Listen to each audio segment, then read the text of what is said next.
All right, let's get right into it. We're going to tackle a question that honestly so many of us have asked ourselves at some point.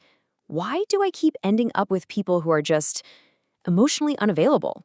You know the type. Let's dig in and figure out what's really going on behind this super painful pattern. Okay, so let's start with a feeling that I bet is going to be incredibly familiar to some of you.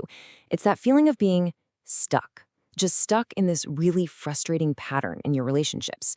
It's this cycle that just leaves you feeling totally confused, kind of disheartened, and always asking yourself the same thing.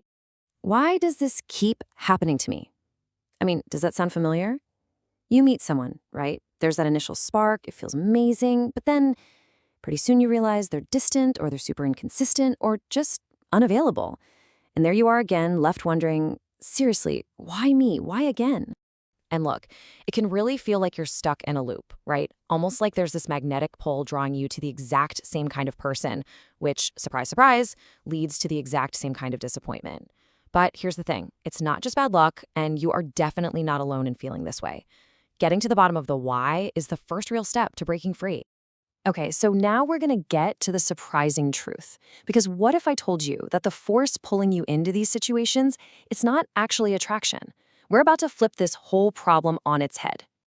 Yeah, you heard me right. The powerful force at play here isn't really attraction in the way we think about it. It's actually something much, much deeper. Just listen to this. If love felt inconsistent growing up, inconsistency feels familiar now. Wow. Just let that one sink in for a minute. See, our brains aren't necessarily wired to find what's good for us or what's healthy. Nope, they're wired to find what's familiar. So if the love you experienced as a kid was all over the place, well, that feeling of inconsistency is what your brain now mistakenly labels as love. So it all comes down to this one key idea, familiarity. Your brain tends to gravitate toward what it knows, even if what it knows isn't actually good for you. Think of it like this. It's like an emotional blueprint, or maybe an emotional home. Your subconscious isn't out there judging healthy versus unhealthy. It's just trying to get back to the feeling it recognizes from way back when. So the big question is, how does this blueprint of love get created in the first place? Let's break down exactly how this pattern gets wired into our brains, usually starting when we're very young. Well, this pattern often starts when we're taught deep down that you have to earn love. You know, if love wasn't just given freely in your childhood, if you had to be the good kid or get great grades or just do something to get that warmth and affection, then your brain subconsciously learns a really tough lesson. Love isn't free. It's something you have to work for.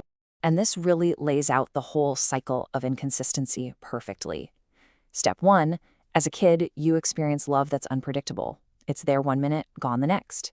Step 2, your brain learns to associate that feeling, the anxiety, the chase, the temporary relief, with the feeling of love.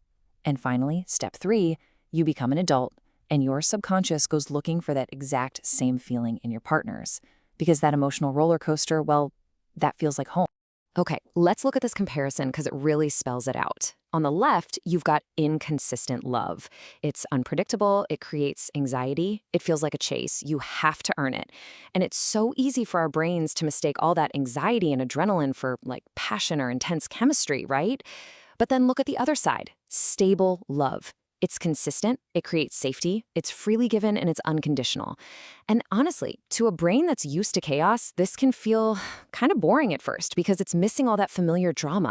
All right, so let's talk about breaking the cycle because you absolutely can. This is the hopeful part.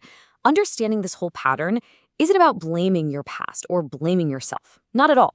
It's about empowerment. It's about realizing that you have the power to break this cycle and consciously choose a different kind of love. And this right here is the absolute key. Just understanding this pattern is the first huge step to choosing something different. The second you get why you're drawn to these people, you strip the pattern of its power. Seriously, it's not some mysterious curse anymore. It's just a recognizable echo from your past. And with that awareness, you can finally start making different choices today. So, I want to leave you with a question to really think about. What if you chose what feels safe instead of what just feels familiar? What if the next time you feel that chaotic, anxiety-filled spark, you know the one I'm talking about? What if you just paused? And what if you decided to turn towards the person who offers consistency and calm and a real sense of safety instead? Because at the end of the day, here's the simple, powerful truth you need to hear. You deserve stable love. That's it. It's not something you have to chase. It's not something you have to earn. It's something you are worthy of, right now, exactly as you are. You really, really do.